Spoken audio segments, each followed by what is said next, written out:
Saudara, paceklik gelar juara level atas sejak awal tahun. PBSI pastikan evaluasi besar-besaran terhadap kinerja pelatih dan pemain pelatnas.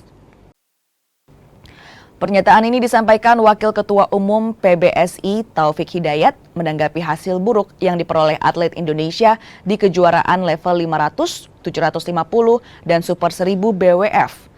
Peraih emas Olimpiade 2004 ini secara tegas menyampaikan telah melakukan evaluasi terkait kinerja pelatih dan pemain di Pelatnas Cipayung.